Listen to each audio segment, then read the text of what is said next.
जय गुरुदेव। बाबा जय गुरुदेव की गूंजती वाणियाँ, वाणी जय गुरुदेव की। धोखा देना है तो टाट उतार दो।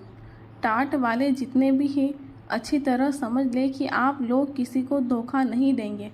अगर आपको धोखा देना है तो टाट उतार दो, पहनना बंद कर दो, उसकी ज़रूरत नहीं। जुलाई 2003। फिर माफ़ी कैसी?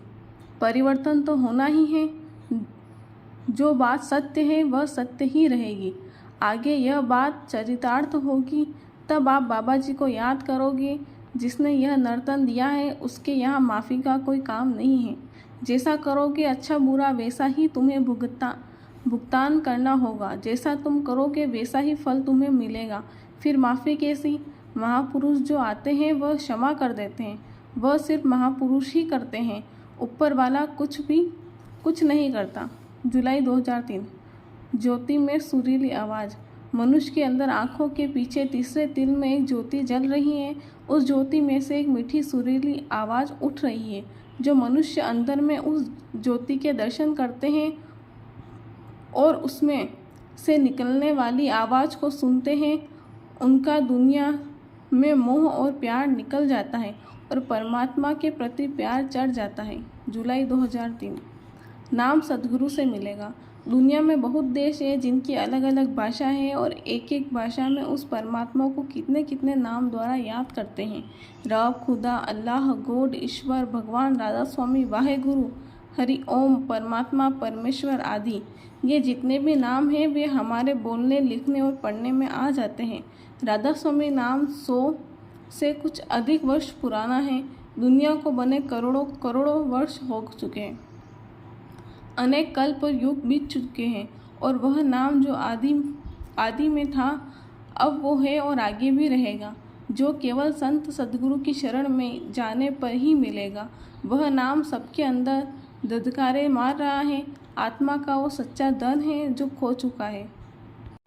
जब वो मिल जाता है तो गुरु नानक के शब्दों में, नानक नाम जहाजे चढ़े सो उतरे पार। आलस निद्रा से मत बैठो। तुम साधना में बैठते हो इसलिए कि चलो कहाँ है तो बैठ जाए। तुम्हारी कोई इच्छा नहीं होती कि अपनी जीवात्मा को जगा ले।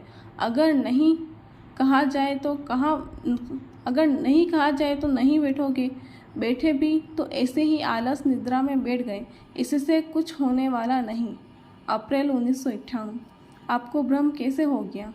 मैं अपने को गुरु नहीं कहता। पास रहने वाले अपने को गुरु कहते हैं। मैं कहता हूँ सबसे छोटा। ये कहते हैं मैं सबसे बड़ा।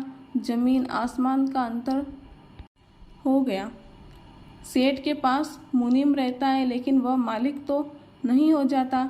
साधक साधक ही रहेगा, गुरु नहीं होगा। आपको भ्रम कैसे हो गया? जो कमाया वह क्षणिक। शरीर को कपड़े देते, खाना देते, पानी देते, इसकी रक्षा करते। ये तो ठीक था। खेती का, दुकान का, दफ्तर का काम करते, शाम को बच्चों की सेवा करते। ये तो आपके कर्तव्य छोटे से परिवार में ये तो आपको करना ही चाहिए। आगे भी आपको करना चाहिए, लेकिन इतना ही करके आप चुप हो जाएंगे तो मानव जीवन के लिए जो आत्मा का जो मूल काम है वह आप न कर सकेंगे।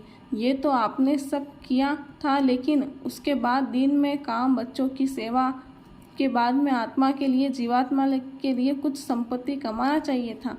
उसके लिए आपने कुछ नहीं कमाया। शरीर के लिए तो आपने सब कुछ किया, धन सामान सब इकट्ठा किया, लेकिन यह सब क्षणिक है। तमन्ना है तबाही पर, किनारा हम भी देखेंगे। गुरु कृपा के जलवे का नज़ारा हम भी देखेंगे। चलो गुरु की कृपा ले लो गुरुद्वारे की चौखट पर। मन मुक्ता में बहकर प्यारे ना तू जिंदगी चौपट कर। जय गुरुदेव।